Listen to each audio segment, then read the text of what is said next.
Walter Becker, Steely Dan guitarist, dead at 67. Walter Becker, guitarist, bassist and co-writer for the sophisticated, dark-humored band Steely Dan, has died. He was 67. The news was confirmed by a post on Becker's personal website. No cause of death was announced. The more retiring full-term member of the group, Becker was partnered with singer-keyboardist and co-writer Donald Fagen on a string of jazzy, sleekly produced singles and albums that ruled the charts during the 70s. After a protracted hiatus, the Dan returned to popularity in the 90s. Their 2000 album Two Against Nature collected 4 Grammys, including one for Album of the Year. The pair's gimlet-eyed, covertly perverse music, garbed in gleaming pop melodies, bebop-derived harmonies and shimmering production, was variously performed with a core working band in the group's initial heyday. Those players were ultimately, and permanently, supplanted by a rotating cast of mostly jazz-schooled studio sidemen. Becker was largely absent from the musical stage during Steely Dan's extended separation from 1981–93.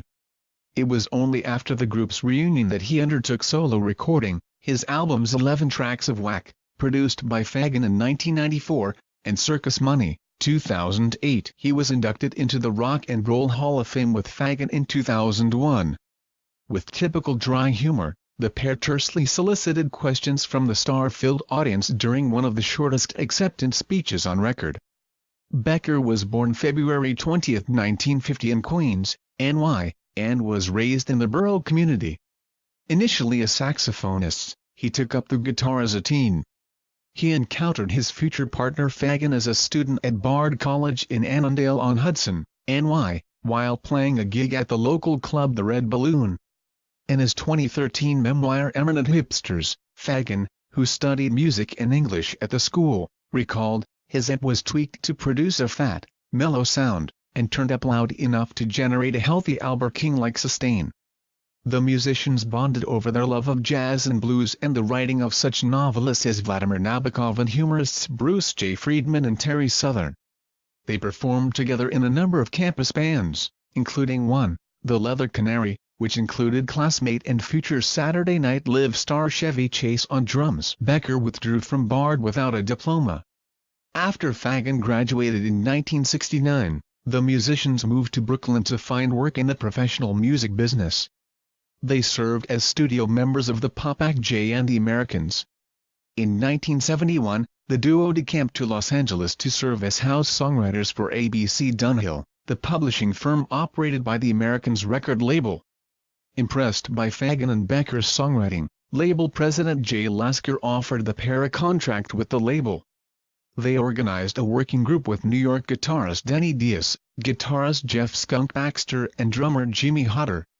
On early recordings with this lineup, Becker usually served as bassist. Dubbed Steely Dan after a like-named sex toy in William S. Burroughs' black-hearted novel Naked Lunch, the unit debuted in 1972 with the LP Can't Buy a Thrill. Produced by Gary Katz, who shepherded all the Act 70s releases, it spun the massive radio hit Do It Again, which climbed to number 6. The follow-up single Reeling in the Years peaked at number 11. The sophomore set Countdown to Ecstasy, 1973, which included My Old School, a backhanded tribute to Fagen and Becker's alma mater Bard, was perhaps too bitter for most listeners and failed to produce any hits. However, album rockers lofted the 1974 collection Pretzelogic to number 8. Driven mainly by the work of such jazz-bred sidemen as saxophonists Jerome Richardson and Ernie Watts and bassist Wilton Felder of the Crusaders, the album included the number 4 single Ricky Don't Lose That Number, which boldly lifted the keyboard hook of jazz keyboardist Horace Silver's song For My Father. Growing tension within the band and Fagen and Becker's antipathy for touring led to the dissolution of the touring Steely Dan configuration in 1974, and the duo would thereafter perform with a succession of studio musicians. Becker increasingly took on lead guitar chores, though such players as Lee Ritenour, Rick Derringer, Dean Parks, Elliot Randall, Larry Carlton and Mark Knopfler also contributed.